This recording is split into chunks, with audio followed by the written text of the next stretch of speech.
Donc aujourd'hui nous sommes le 16 juillet 2025 à l'occasion du 39e festival de musique de Nuit d'Afrique à Montréal. Donc je suis en présence de Najim Bouizoul alias Labas.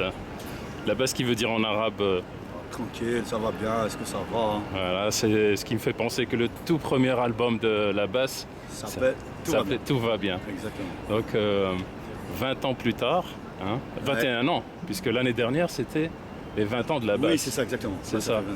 Donc quel est ton regard sur le chemin parcouru? Ardu, émouvant, dur, c'est tous les synonymes, mais très content parce qu'il y a eu 5 albums finalement quand même, il y a eu 5 albums dont un double.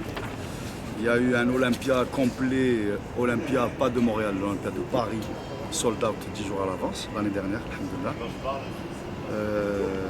J'ai commencé une carrière dans le cinéma aussi.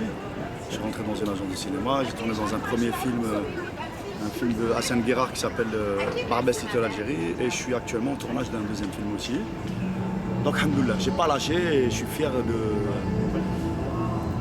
même de servir un peu comme exemple pour les jeunes, de voir que c'est possible de commencer au métro et finir à l'Olympia. Oui, en parlant de ça, si je devais reprendre un peu le titre Babourlo, qui était dans le premier album et qui a fait le tour de la toile et que maintenant même des nouveaux groupes le reprennent, c'est pas la seule chanson qui est reprise de la basse.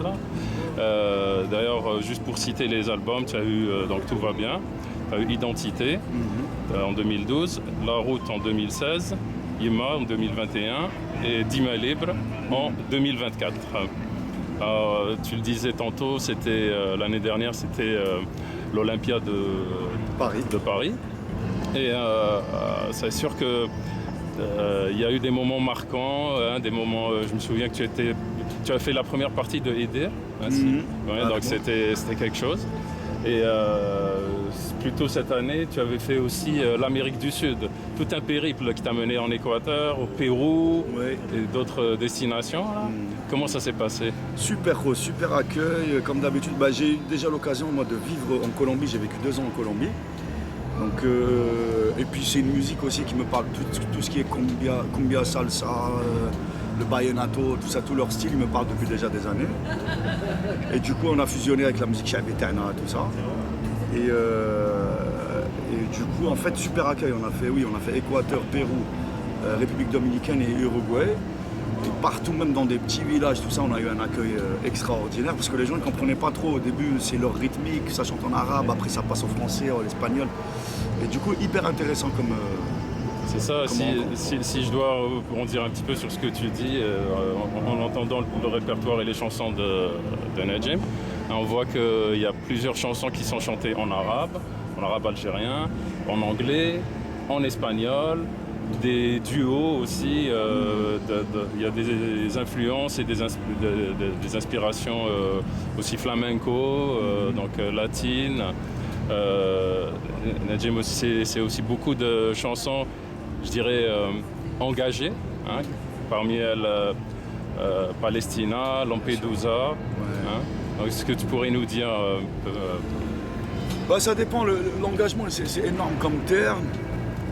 C'est une forme d'engagement, c'est sûr. Après, c'est juste qu'on est contre l'injustice. Le rôle de l'artiste, c'est un peu ça. C'est qu'un artiste, à la base, c'est un hypersensible. Et il n'aime pas l'injustice, quoi. Donc voilà, il essaie d'exprimer. Un artiste, finalement, c'est ça. Je pense que ça m'a pris des années déjà pour me considérer comme un artiste.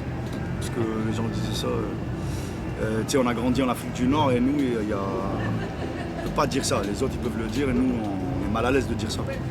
Et là, je le comprends. Après 20 ans de carrière, je le comprends. Et en fait, un artiste, c'est un hypersensible.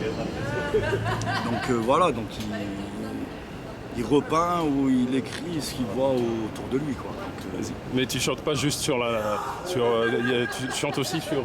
Doucement les sur tu chantes un peu tu chantes aussi l'amour, tu chantes aussi la nostalgie.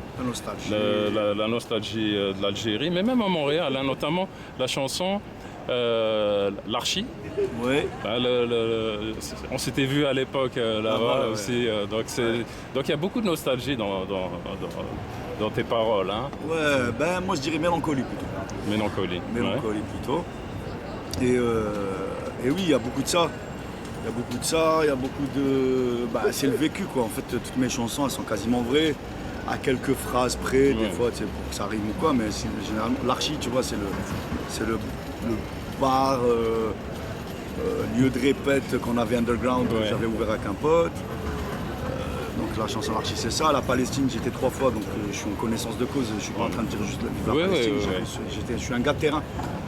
Donc voilà, après bah, tout ce qui est amour, déception, tout ça, bah, forcément c'est des relations qu'on a vécues ou pas. Voilà. Sinon, je sais que tu as un grand programme là. Après Montréal, ça va être quoi? Est-ce que tu as d'autres dates? Oui, ça en était bien chargé, alhamdoulilah. Merci à la vie, merci à Dieu. Là, avant d'arriver, on était en Allemagne, on était, je sais plus, j'ai fait la Roumanie, l'Allemagne, je sais même plus. Mais là, du coup, là, après Montréal, on retourne. France, je vais directement de l'aéroport, on part à Grenoble, on joue à Grenoble. Le lendemain, on fait Cabaret Sauvage à Paris. Le lendemain, je suis en tournage pour le film que je suis en train de tourner aussi, dans lequel je suis en train de tourner. Après ça, on a la Suisse, le Paléo Festival, c'est énorme. On a le Festival du Bout du Monde en Bretagne, c'est un gros truc. On revient en Allemagne encore. J'ai pas toutes les dates dans ma tête. Je vieillis, du coup, en fait, on m'envoie ma feuille de route. Pas tant que ça. Tantôt, on disait, quand on s'était vu il y a quelques années, tu disais j'allais être en mode troubadour. Ouais. Donc là, tu réponds exactement. Ah bah là, ouais, c'est clair. Mais c'est ça aussi l'artiste. Hein. Il est à la rencontre de son public, là où il est, quel qu'il soit, et dans sa diversité à travers le monde. Ouais, carrément. Et des fois, même pas à la rencontre du public, des fois à la rencontre de soi-même aussi. En fait, tu vois, en Amérique latine, on n'avait pas de public. Hein. On était là, on était confrontés à des gens qui ne nous connaissaient pas, tout ça. Tu es sur le terrain, tu vas les voir, tu discutes.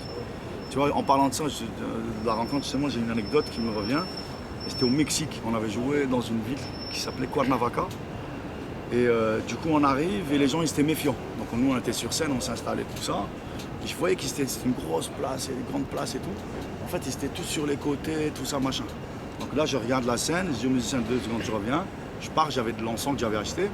J'ai allumé plein de bâtonnets d'encens. Je saute de scène, je vais là-bas et je le donne aux gens.